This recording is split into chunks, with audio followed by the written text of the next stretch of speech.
வாசிங்க ரோமர் 8:26. அந்தப்படியே ஆவியானவரும் நமது பலவீனங்களில் நமக்கு உதவி செய்கிறார். என்ன உதவி செய்யறாரு? இன்னும் மாறணும், இன்னும் அந்த சரீரத்துக்கு ஏற்ற மாதிரி மாறு. உன்னை நான் எப்படி மாத்திக்கிட்டு இருக்கிறேன் தெரியுமா? உன்னை வந்துட்டு பாஸ்டரா மாத்துறேன், உன்னை எவாஞ்சலிஸ்டா மாத்துறேன், உன்னை வந்து சுவிசேஷகரமா இல்ல. உன்னை நான் மகிமையின் சரீரம் ஒண்ணு வச்சிருக்கு. அது என்னன்னு எனக்கு தெரியும். அதை உருவாக்கி வச்ச இயேசுவுக்கு தெரியும். இப்ப நீயும் தெரிஞ்சுக்கோ. இப்போ நீங்க சாதாரண ஆளா இருந்தீங்க, திடீர்னு உங்களுக்கு கல்யாணம் பிக்ஸ் பண்ணிட்டாங்க, மாப்பிள்ளை ஆயிட்டீங்க. இப்ப வருவான் ஒருத்தன் அங்கிருந்து வந்து, ஏப்பா இதெல்லாம் ஓகே தான், இது இந்த இடத்துக்கு ஓகே தான், ஆனா மாப்பிள்ளைனா இப்படி இருக்க கூடாதுப்பா, அதுக்கு ஒரு ட்ரெஸ்ஸிங் கோடு இருக்கு, அதுக்கு ஒரு ட்ரெஸ் இருக்கு, அலங்காரம் இருக்கு. எஸ்தர் சாதாரண பெண்ணு தான், கொண்டாந்து போய் ராஜகுமாரத்துக்கு அலங்காரம் பண்றான். இப்ப சொல்லணும், ராஜகுமாரத்துக்கு அலங்காரம் எனக்கு எதுக்குங்க?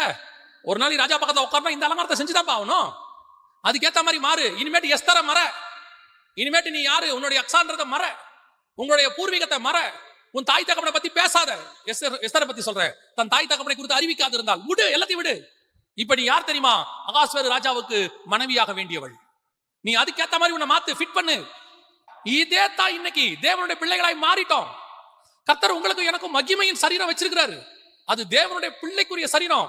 ஆனா உள்ள இன்னும் என்ன மாறல, அந்த பிள்ளைக்குரியதா மாறல. இதத்தான் ஆவியானவர் என்ன செய்யறாரா? மாத்துறாராம். மாறு. இது இந்த சுபாவம் அதுக்குரியது இல்ல. பரலோகத்துல தேவனுக்கு பக்கத்துல உனக்கு ஒரு இடம் ரெடியா இருக்கு. பரலோகத்துல உனக்கு இந்த மாதிரி சரீரம் இருக்கு. நீ மகிமையா இருக்க போற, தேவனுடைய புத்திரனா இருக்க போற, இரவு பகலும் தேவனை நேசிக்க தரிசிக்க போற, உனக்கு வேறொரு வேலை பரலோகம் வச்சிருக்கு. இதெல்லாம் இருக்கு. அதுக்கேத்த மாதிரி மாறுனா இது இங்க மாற மாட்டேங்குது.